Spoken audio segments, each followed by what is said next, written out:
महाराष्ट्र के भंडारा जिले के साकोली तालुका में बाघ का खौफ लगातार बढ़ता जा रहा है। बीते 15 दिनों में बाघ ने 3 लोगों पर हमला किया है, जिसमें 2 लोगों की मौत हो चुकी है, जबकि एक महिला गंभीर रूप से घायल है। इस घटना के बाद पूरे इलाके में डर का माहौल है और ग्रामीणों ने वन विभाग से तुरंत कार्रवाई की मांग की है। साकोली तालुका के नवेगांव नागजिरा टाइगर रिजर्व से लगे गांवों में जंगली जानवरों का खतरा हमेशा बना रहता है। 19 मार्च को बाम्पेवाड़ा गांव के वसंत मेश्राम मोहफूल इकट्ठा करने खेत गए थे, तभी बाघ ने उन पर हमला कर उनकी जान ले ली। इस घटना के बाद भी ग्रामीण संभल पाते, उससे पहले 27 मार्च को उमरझरी गांव की माया सोनवने पर बाघ ने हमला कर दिया। गंभीर हालत में उन्हें अस्पताल ले जाया गया, जहां इलाज के दौरान उनकी मौत हो गई। इसके बाद आमगांव में छाया मुंगमोड़े नाम की महिला पर भी बाघ ने हमला किया, जो अभी भी अस्पताल में जिंदगी के लिए संघर्ष कर रही हैं।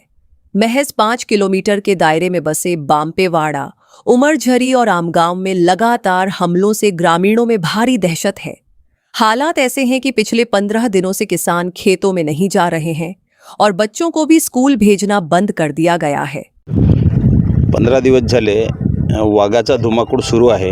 एकोडी, बाम्पेवाडा, उमरझरी, आमगाव ह्या परिसरात सर्व वाघाचा धुमाकूळ सुरू आहे आणि वाघाचा धुमाकूळ सुरू असताना आधी एका व्यक्तीला खाल्ला बाम्पेवाडा येथील वसंत मेश्रामला, त्याच्यानंतर मायाताई सोनवाने उमरझरी येथील तर तिलासुद्धा वाघाने पकडले। वाघाने पकडल्यानंतर तिचासुद्धा काल म्हणजे मृत्यू झाला आणि तिसरी जी एक बाई आहे ती मंगुलमारे म्हणून बाई आहे, मुंगमोडे बाई, तर ती नागपूरला दवाखान्यात आहे आणि ते मरणाशी झुंज देत आहे। आम्ही त्या फॉरेस्टवाल्यांना अनेकदा सांगितलं आहे की एक वाघीण सर्व एवढा फॉरेस्ट डिपार्टमेंट आहे आणि एवढा फॉरेस्ट डिपार्टमेंटला चकमा देत आहे आणि तुम्ही त्या पद्धतीनं शोध मोहीम लावा आणि लवकरात लवकर तिकडं तिला पकडा। याचं कारण असं आहे, हे जे गाव आहे ते जंगलालगत आहेत आणि शेतकऱ्यांचा मका आहे, शेतकऱ्यांचा धान आहे। आज त्यांची उपजीविका ह्या सर्व शेतीवर अवलंबून आहे। आज मोहफूल वेचायला जात नाही आणि सर्व पोरांना शाळेतसुद्धा पाठवत नाही, अशी परिस्थिती निर्माण झालेली आहे।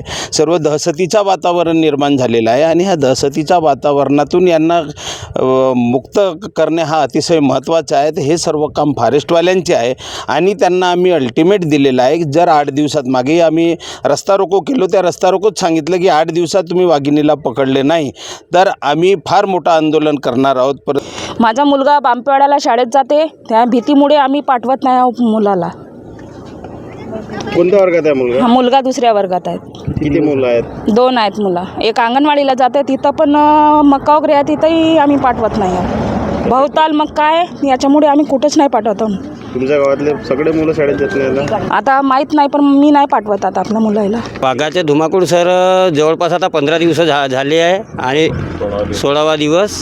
आणि इकडे आमच्या शेतामध्ये जे महिला मिरची तोडत होती, त्या 28 तारखेची घटना आहे।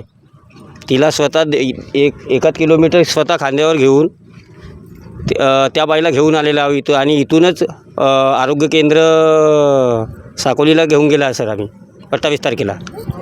काय दहशत आहे आता तुम्ही? दहशत एवढी आहे सर की वावरामध्ये जसं आता आमची मक्याची शेती आहे, धानाची शेती आहे, दिवसासुद्धा सर आम्ही म्हणजे शेतावर आपलं पाणी वगैरे लावण्यासाठी जाऊ नाही शकत, एवढी दहशत आहे। कारण ते कोणत्या मार्गानं हल्ला करेल याचं काही सांगता येत नाही सर, एवढं वातावरण असं दहशतीमध्ये आहे। ग्रामीणों का आरोप है कि बार बार शिकायत करने के बावजूद वन विभाग की ओर से पहले कोई ठोस कदम नहीं उठाया गया। हालांकि अब विभाग ने बाघ को पकड़ने के लिए बड़े स्तर पर ऑपरेशन शुरू किया है। 46 कैमरा ट्रैप, 4 ड्रोन और करीब 180 कर्मचारियों को तैनात किया गया है। इसके अलावा शूटर भी मौके पर मौजूद हैं, जो बाघ को बेहोश कर पकड़ने की कोशिश कर रहे हैं। लेकिन घना जंगल और बाघ का लगातार जगह बदलना वन विभाग के लिए चुनौती बना हुआ है। आता सध्या आमच्याकडे भंडारा वन विभागाची एक टीम आहे, rapid response team, Gondia one विभागाची एक आहे, नवेगाव नागजिराची आहे। असं 3-4 टीम मिळून आम्ही हे 4-5 दिवसापासून शोध अभियान सुरू केलेलं आहे आणि त्याच्यात कमीत कमी 180च्या जवळपास स्टाफ आहे आणि ट्रँक्युलायझेशन गन आहे। आम्ही बेड बनवले आहे जंगलामध्ये, त्याचे फूटप्रिंट वगैरे आपल्याला भेटले, त्याची लोकेशन आपल्याला करता येते। तसं आणि 17-18 टीम डेप्यूट केलेली आहे. वाघीण कुठेही दिसली तो ते आम्हाला कॉन्टॅक्ट करतील आणि आम्ही त्याला ट्रँक्युलाइज गनने त्याला डाट मारून बेशुद्ध करणार आहे. काय नागरिकांना आवाहन करण्यात आलेलं आहे? एकंदरीतच 15 दिवसांत वाघीण परिसरात फिरत आहे. नाही, त्यांना आव्हान असं केलं की आम्ही जनजागृती करून राहिलो की तुम्ही शेतात एकटे दुकटे जाऊ नका. कमीत कमी समूहाने 8-10 किंवा 5-6चे समूहाने जा आणि शक्यता टाळा. एकदमच जेवढचं काम आलं तेव्हाच तुम्ही जायचा आणि गावात फिरता तो एकटे दुकटे फिरू नका असं सांगितलं. आम्ही त्याला जनजागृती आम्ही करत आहे. साकोली में बाघ के बढ़ते हमलों ने ग्रामीणों की जिंदगी को पूरी तरह प्रभावित कर दिया है. अगर जल्द ही इस नरभक्षी बाघ को पकड़ा नहीं गया तो स्थिति और भी भयावह हो सकती है.